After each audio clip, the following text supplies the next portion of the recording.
कभी कभी ऐसा होता है ना कि किसी बीमारी का इलाज उस बीमारी से भी ज्यादा खतरनाक साबित हो जाता है। कुछ ऐसी कहानी है साउथ कोरिया के छेबोल की। देखिए 1997 में साउथ कोरिया में एक बड़ा फाइनेंशियल क्राइसिस आया और ऐसा माना जा रहा था कि यह संकट एक सर्जिकल स्ट्राइक की तरह काम करेगा। किस पर? देश की बड़ी बड़ी फैमिली रन कंपनियों पर, जिन्हें हम छेबोल कहते हैं। लेकिन हुआ ठीक इसका उल्टा। ये ऑपरेशन एक साइड इफेक्ट छोड़ गया। चेकबॉल को कमजोर करने के बजाय इस संकट ने उन्हें इतना मजबूत बना दिया जितना वो पहले कभी नहीं थे।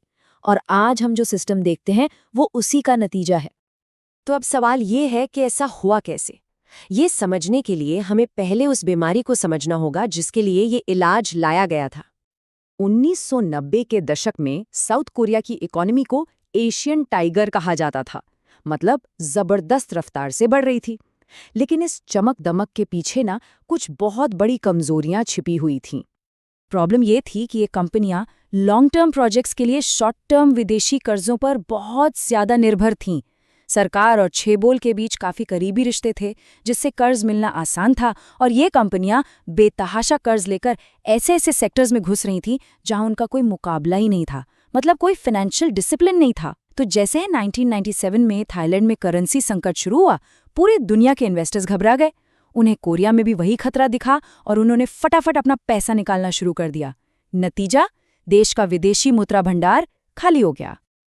अब जब देश दिवालिया होने की कगार पर था, तो साउथ कोरिया को मदद के लिए इंटरनेशनल मॉनेटरी फंड यानी IMF के पास जाना पड़ा। और IMF ने मदद तो की, लेकिन बहुत ही कड़ी शर्तों के साथ। ये शर्तें सिर्फ पैसे बचाने के लिए नहीं थी। IMF का मकसद था कोरिया की अर्थव्यवस्था को पूरी तरह से बदल देना।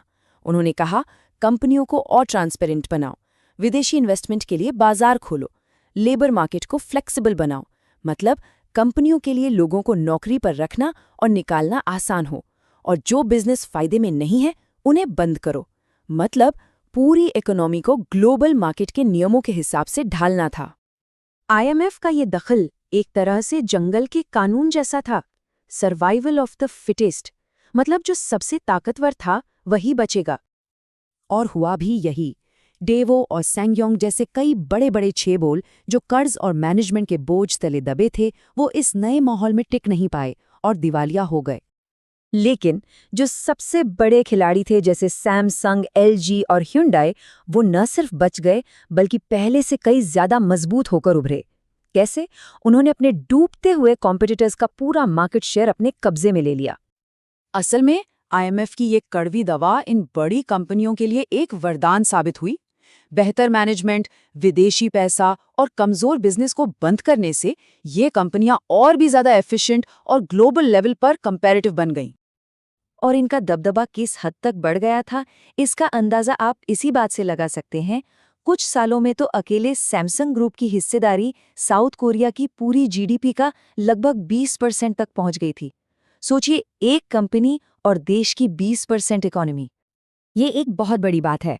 ये दिखाता है कि कैसे पावर बैलेंस पूरी तरह से बदल गया। अब ये देश पर निर्भर कंपनियां नहीं थी, बल्कि ये एक ऐसा देश था जो अपनी कंपनियों पर निर्भर था। तो इस पूरे बदलाव का नतीजा क्या निकला? इसकी एक दोहरी कहानी है जिसका असर आज भी साउथ कोरिया के समाज पर दिखता है। एक तरफ देश की इकोनॉमी कुछ गिने चुने एक्सपोर्ट जायंट्स पर पूरी तरह से निर्भर हो गई। इन चेबोल का राजनीति में भी दबदबा बढ़ गया। लेकिन दूसरी तरफ आम लोगों के लिए इसका क्या मतलब था? नौकरियों में असुरक्षा बढ़ गई। पक्की नौकरी की जगह टेम्पररी काम का चलन बढ़ गया। अमीर और गरीब के बीच की खाई और भी चौड़ी हो गई। देखिए, वही लेबर फ्लेक्सिबिलिटी जिसने कंपनियों के लिए लोगों को निकालना आसान बनाया और उन्हें कम्पेटिटिव बनाया, उसी की वजह से लाखों लोगों की नौकरियां गईं। नॉन रेगुलर जॉब्स की बाढ़ आ गई और इसी ने समाज में एक गहरी लकीर खींच दी। तो आज हम चेबोल का जो ये दबदबा देखते हैं, ये कोई नेचुरल डेवलपमेंट नहीं है। ये उस ऐतिहासिक संकट का सीधा नतीजा है जिसने सिर्फ सबसे बड़ी और सबसे ताकतवर कंपनियों को ही आगे बढ़ने का मौका दिया। और इससे एक ऐसा साइकिल बन गया है जो खुद ब खुद चलता रहता है।